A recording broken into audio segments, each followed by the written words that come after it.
पुनः वीर अर्जुन आकाश की ओर धनुष उठाकर भगवान श्री कृष्ण से कह रहे हैं, हे अच्युत, अब आप रथ चलाएं और उसे दोनों सेनाओं के मध्य में खड़ा कर युद्ध के लिए उपस्थित सभी राजाओं को मुझे दिखाएं, जहां मैं विपक्षी वीरों का अवलोकन कर सकूं कि किन किन से मुझे युद्ध करना है, जो दुर्बुद्धि दुर्योधन के कारण यहां हमसे युद्ध करने आए हुए हैं, जो जानते हैं कि यह घोर अधर्मी है और संतों के समझाने से भी यह नहीं झुका, तो भी इसके साथ ये युद्ध में आए हुए हैं। अहो, विधाता का विधान समझ में नहीं आता। माधव, आप ही बताएं कि अब मैं किन किन का प्राण हरण करूं और किन किन पर दया करूं। यही देखने के लिए मैं सेनाओं के मध्य जाना चाहता हूं। अतः हे यदुनाथ, अब आप रथ को आगे बढ़ाएं। भक्त अर्जुन का वचन सुनकर भगवान हंसते हुए दोनों सेनाओं के बीच रथ को लेकर चल पड़े। महाराज भी भगवान की उस छवि को देखता जा रहा है, जो त्रिविध दैहिक, दैविक, भौतिक तापों का हरण करने वाली है, जो छवि भगवान सदाशिव के हृदय में वास करती है तथा जो सिंधु सुता भगवती महालक्ष्मी के हृदय से निकलती नहीं है। आज उसी छवि को रणभूमि में देवता, असुर, मनुष्य एवं सिद्धगण कौतूहल पूर्वक देख रहे हैं।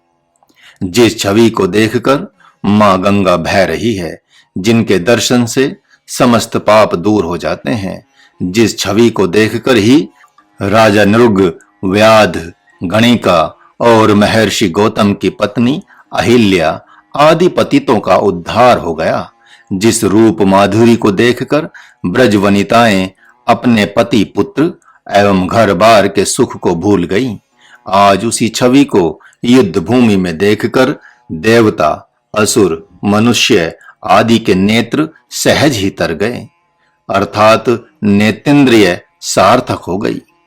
जिस भगवान की अवर्णनीय छवि का पान करते हुए भक्त प्रहलाद अपने पिता के अत्यंत भयावह क्रोध को प्रेम पूर्वक सहन कर जाते हैं, सबको लुभाने वाली जिस छवि का दर्शन करते हुए मां यशोदा उन्हें पालने में डालकर झुलाती हैं, जिस छवि को देखकर ब्रज के शत्रु कंस एवं उनके गण भगवान के मनोहारी हाथों द्वारा मारे गए, वही दिव्य एवं मधुर छवि आज दुर्योधन, दुशासन तथा नीच शकुनी आदि को डरावनी लग रही है।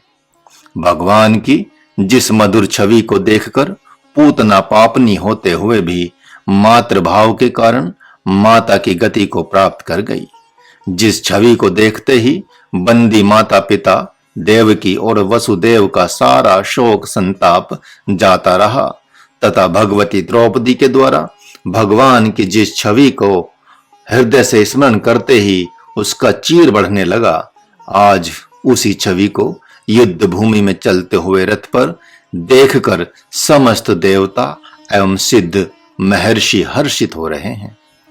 जिस रूप माधुरी का दर्शन करते ही विप्र सुदामा धनपति बन गए, जिस छवि को देखते ही समस्त देवतागण भाग खड़े हुए, किंतु वही छवि भक्त प्रहलाद के मन में बस गई, जिस दिव्य छवि को देखकर समस्त वेद भी कोई उपमा नहीं प्रकट कर सके, अतः अरूप की संज्ञा दे बैठे। भगवान की वह दिव्य छवि जो रथ पर सारथी के रूप में विद्यमान है, महाराज के मन को अति प्रिय लग रही है। भगवान की उस दिव्य शोभा का वर्णन करते नहीं बनता, भले ही भगवती सरस्वती एवं शेष नाग ही क्यों न कहें, फिर महाराज उसे कैसे कह सकता है। उसे तो सदा अपने हृदय में धारण करने वाले भगवान सदाशिव ही यथार्थ में जान सकते हैं। महात्मा अर्जुन का वचन सुनते ही प्रभु ने विहंसते हुए रथ को आगे बढ़ाया। वे बार बार पीछे सिर घुमा घुमा कर भक्त अर्जुन को देख लेते हैं, मानो उनसे बहुत कुछ कहना चाहते हों। प्रभु, अपने आप से मन ही मन कह रहे हैं कि जिस प्रकार जगत का हित होगा अब मैं वही उपाय करूंगा, भक्तों से कुछ भी छिपा कर नहीं रखूंगा। अब मैं ब्रह्म विद्या को प्रकट करके ही युद्ध कराऊंगा तथा इस ब्रह्म शक्ति से एक नवीन सृष्टि की रचना करूंगा, जिसका सभी संत एवं भक्त गीता कहकर गायन करेंगे। आकाश मंडल से देवता एवं सिद्धगण भगवान को बार बार प्रणाम कर रहे हैं। उधर महर्षि व्यास के मन को यह दृश्य इतना भा गया है कि वे बारंबार उसका दर्शन कर रहे हैं, मानो उनके नेत्र तृप्त ही नहीं हो रहे हों। भगवान कभी महात्मा अर्जुन की आंखों में देखते हैं और उसी क्षण वे हंसते हुए पितामह भीष्म की ओर दृष्टि कर लेते हैं। कभी अति गंभीर होकर द्रोणाचार्य और कृपाचार्य को देखते हुए पुनः अर्जुन को देखने के लिए घूम जाते हैं। उधर गंगा पुत्र पितामह भीष्म अतिशीलवश संकोच में पड़कर अनेक प्रकार की कल्पना करते हुए चिंतित हो रहे हैं। वे मन ही मन भगवान को बार बार प्रणाम करते हुए कह रहे हैं कि हे परम उदार प्रभु, मैं आपकी शरण में आ गया हूं।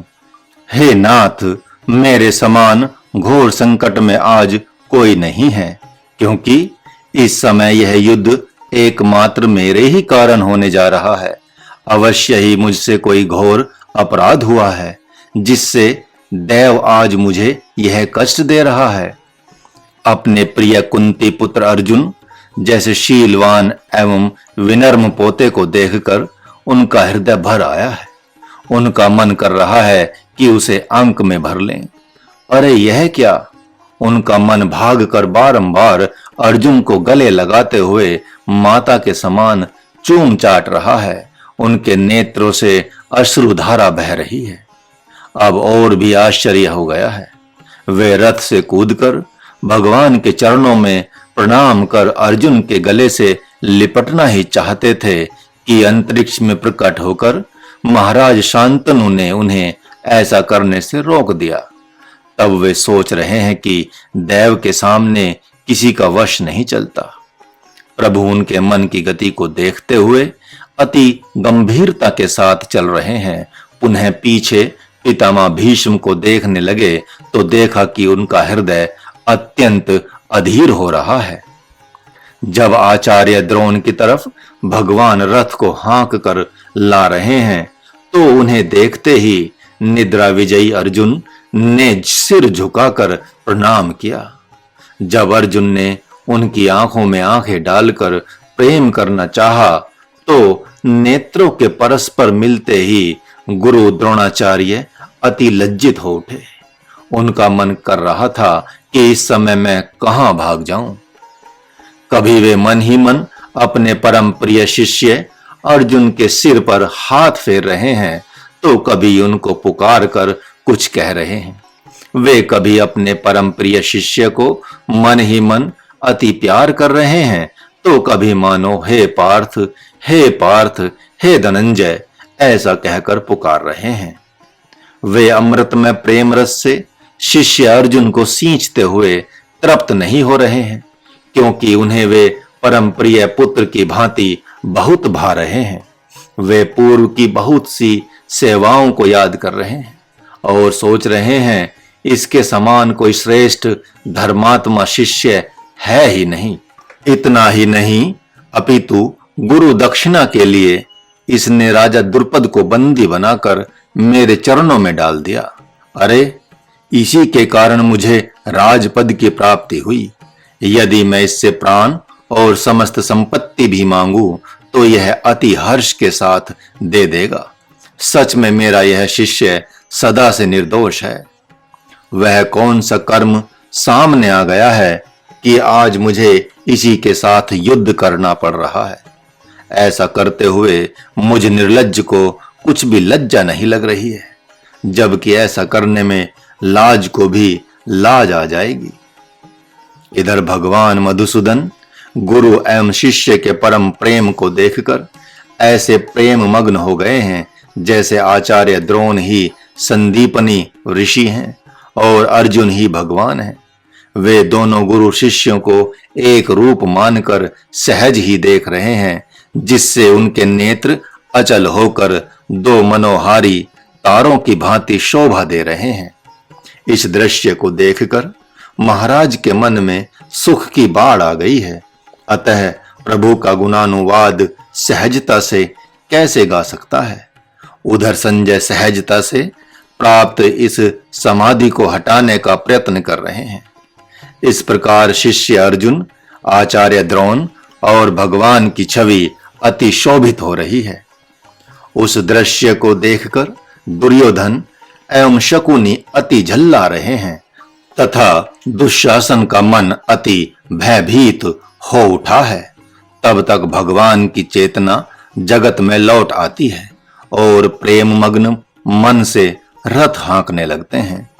अन्य वीर इस मनोहर छवि को आश्चर्यचकित होकर देख रहे हैं, जिससे भगवान और अर्जुन किसी को अपने हितैषी तो किसी को मित्र के समान दिखाई पड़ रहे हैं।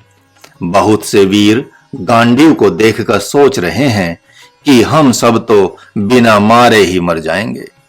हे श्रोताओं, भक्तों एवं साधकों, भगवान श्री कृष्ण सूर्य देव की भांति दिव्य ज्योत्सना बिखेरते हुए रथ को धीरे धीरे हाँक रहे हैं।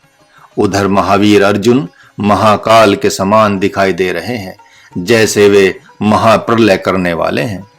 हे आर्य, इस प्रकार वहां उन ताऊ, चाचा, पितामहों, परम पितामहों, गुरुजनों, मामाओं, मित्रों, श्वशुरों, पुत्रों, पौत्रों और सुहृदों तथा समस्त भाइयों को देखकर भक्त अर्जुन अत्यंत दयाद्र चित्त के साथ अपना आपा खोते हुए शोक युक्त विहल वचन बोले।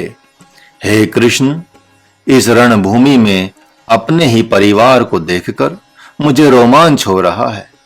मेरा शरीर अत्यंत कांपते हुए शिथिल हुआ जा रहा है तथा मुख भी सूख रहा है। त्वचा अत्यंत जल रही है और मन अति भ्रमित हो रहा है। हाथ से गांडीव गिरा जा रहा है और अब तो मुझसे खड़ा भी नहीं रहा जा सकता। समस्त प्राकृतिक लक्षण विपरीत दिखाई दे रहे हैं, मानो स्पष्ट कह रहे हैं कि स्वजनों का वध करना कल्याणप्रद नहीं है। अतः हे यदुनाथ, मैं ऐसी विजय और राज्य लक्ष्मी नहीं चाहता, भले ही वन जाकर अनेक दुख ही प्राप्त करूं। यदि ऐसा राज्य सुख प्राप्त भी हो जाए तो किसी भी प्रकार का लाभ प्रतीत नहीं होता। जिसके लिए हम राज्य भोग का सुख चाह रहे हैं, वे ही सब यहाँ मरने के लिए उपस्थित हैं। गुरुजन, पितामह, पुत्र, ताऊ, साला, मामा, पौत्र, श्वशुर और अन्य समस्त संबंधी उपस्थित हैं। हे माधव, यहाँ मुझे ऐसा ही दिखाई पड़ रहा है। हे कृष्ण, भले ही मैं तीनों लोकों के राज्य को प्राप्त कर लूं, तो भी मैं इनका वध नहीं करूंगा। हे माधव, पृथ्वी का राज्य क्या है? मैं तो इन लोगों का वध करके तीनों लोकों का राज्य भी नहीं चाहता। मृतक तुल्य इन कौरवों पुत्रों का युद्ध में वध करने से क्या प्राप्त होगा? इन आतताइयों को मारकर अत्यधिक पाप ही लगेगा, फिर सुख शांति की प्राप्ति कैसे हो सकती है? ऐसा ही समस्त संतों एवं शास्त्रों का भी कहना है। यद्यपि अत्यंत लोभ, मोह और चित्त भ्रमित होने के कारण ध्यान न देते हुए स्वजनों के वध से होने वाले महान पाप को ये कौरव कुछ भी नहीं समझ रहे हैं, किंतु हमें तो अपने कुल के नाश करने में दोष स्पष्ट ही दिखाई पड़ रहा है। फिर हे प्रभु, आप ही बताएं कि उनके ही जैसे हम भी क्रोध क्यों धारण करें? हे नाथ, इस जगत में कौन सा सुख है जिसके द्वारा मन, बुद्धि और चित्त संतुष्ट हो जाएंगे? यह तो सभी जानते हैं कि समस्त विषय भोग क्षण भंगुर हैं, तो भी मूर्ख उसी में अत्यंत सुख समझते हैं। मैं तो समस्त संपत्तियों को पाप रूप समझता हूँ, जिसके कारण चारों ओर से विपत्तियां घेर लेती हैं। जैसे मरीचिका में जल नहीं होता किंतु दिखाई पड़ता है, उसी प्रकार इन संपत्तियों में भ्रम से ही सुख की प्रतीति होती है। उसी सुख में कौरव सुख मानते हैं, इसी कारण वे आज भी हमारा अपमान कर रहे हैं। इधर हम जानते हैं कि यह माया रूपी पाप में सर्पणी हमारे बहाने ही लीला करना चाहती है, तो भी लोभवश हम सब खींचे जा रहे हैं। अहो, खेद है कि हमें अभी भी इसका क्षोभ नहीं हो रहा है। जैसे बहेलिए द्वारा वन में सब ओर से सिंह घिर जाता है और कुछ समय के बाद यह जान जाता है तो मात्र गर्जना ही करता है, कुछ नहीं कर पाता।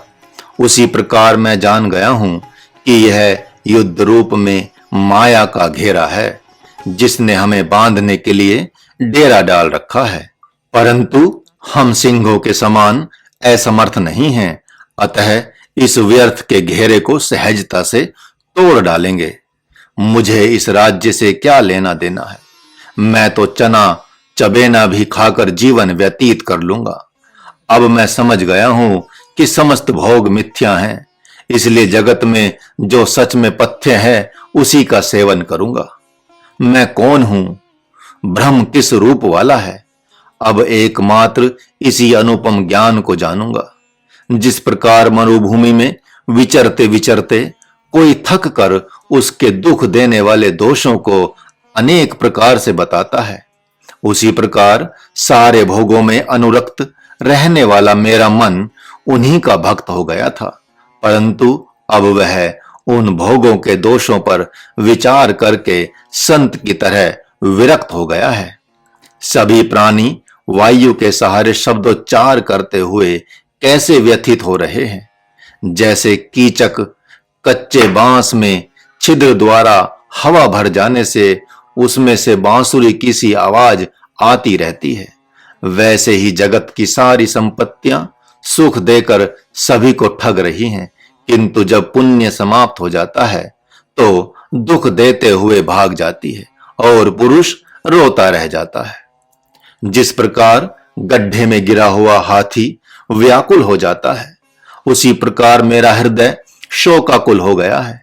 हे नाथ, अज्ञान रूपी रात्रि में मोह रूपी कुहरे के छा जाने से जब ज्ञान रूपी ज्योति सर्वथा नष्ट हो जाती है, तो विषय रूपी शब्द स्पर्श आदि चतुर चोर सब ओर से आक्रमण कर बैठते हैं और विवेक रूपी रत्न को छीन कर भाग जाते हैं।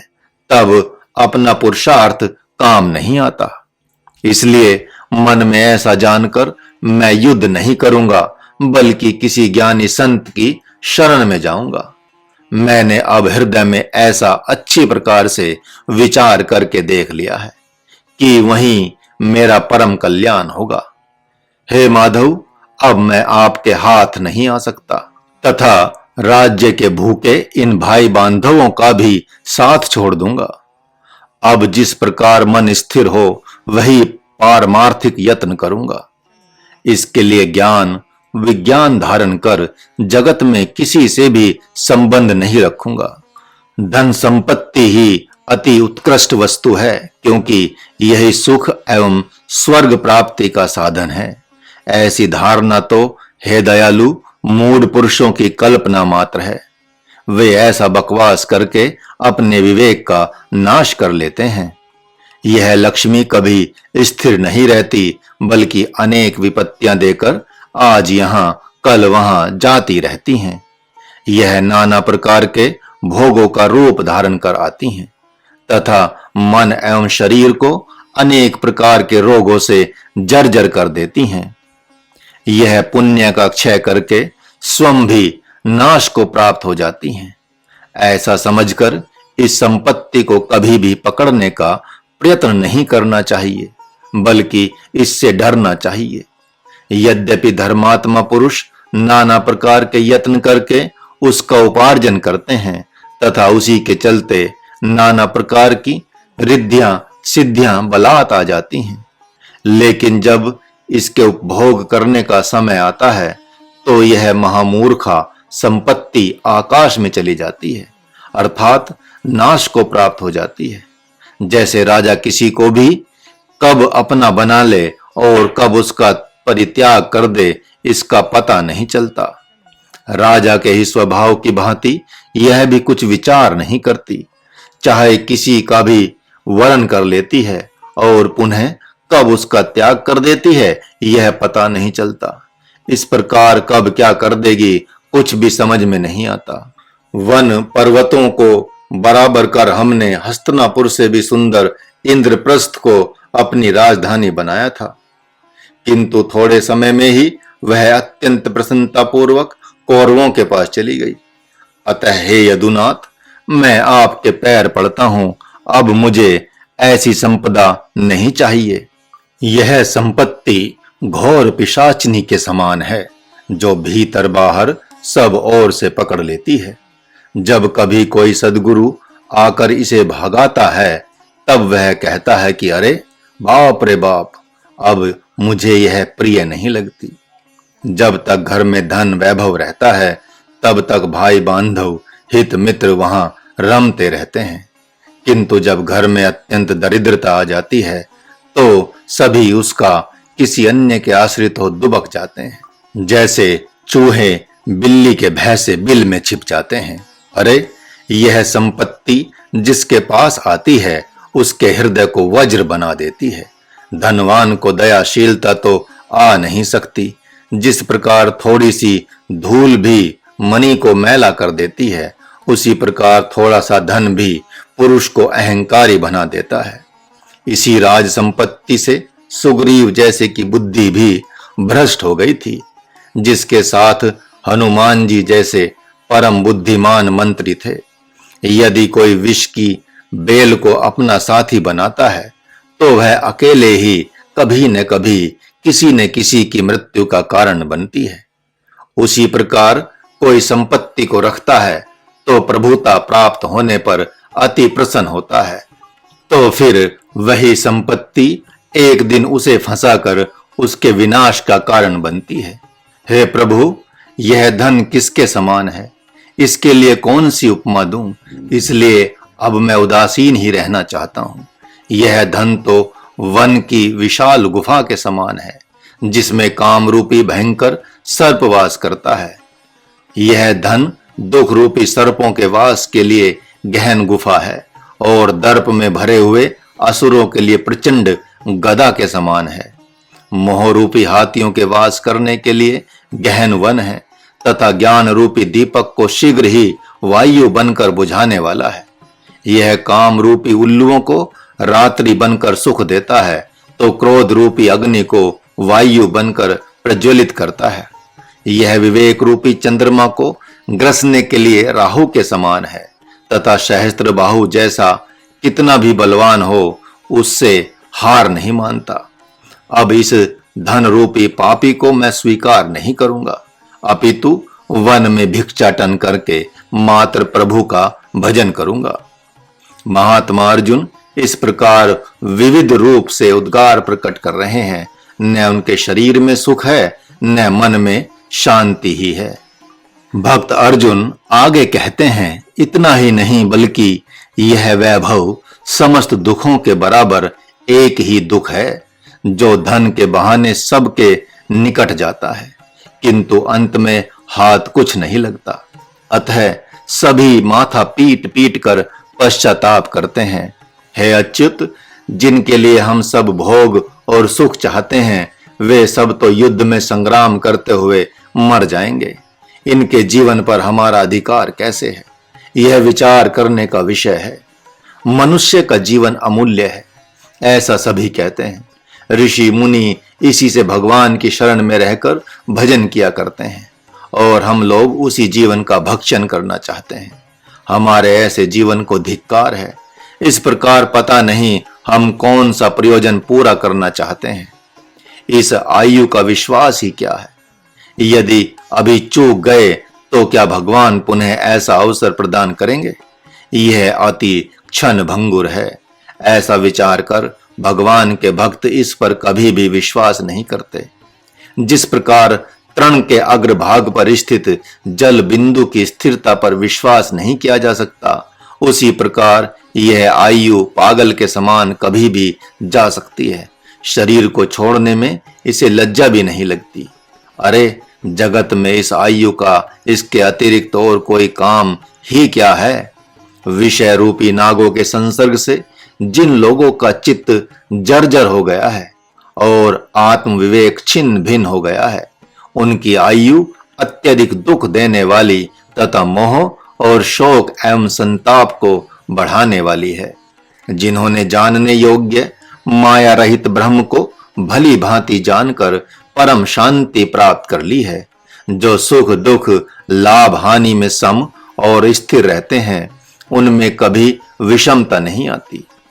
सुने जिनका कर्म संतों के समान है, जिन्हें विषय भोग प्रिय नहीं लगते, उनकी सुखदायिनी आयु उनके जीवन में चार चांद लगा देती है। हे केशव, भले कोई लहर में बने प्रतिबिंब को पकड़ ले, भले ही कोई हाथ में विद्युत को धारण कर ले, परंतु यह आयु कभी भी पकड़ी नहीं जा सकती। जो ऐसा नहीं मानता वह निश्चित ही पापात्मा है। जिस प्रकार तेल रहित दीपक बुझ जाता है, उसी प्रकार चंचल आयु को कुछ सूझती ही नहीं है, अर्थात शरीर की अवधि पूरी होते ही वह निकल भागती है। जिस प्रकार खच्चरी एकमात्र दुख प्राप्त करने के लिए ही गर्भ धारण करती है, उसी प्रकार मूर्ख ही विशेष आयु के संचय की चाहना करते हैं। खाते पीते हुए तो पशु पक्षी भी जीते हैं, उन्हीं के समान यदि हम भी ऐसी ही कामना करें तो इसमें मनुष्य होने में मुझे कोई विशेषता नहीं दिखती।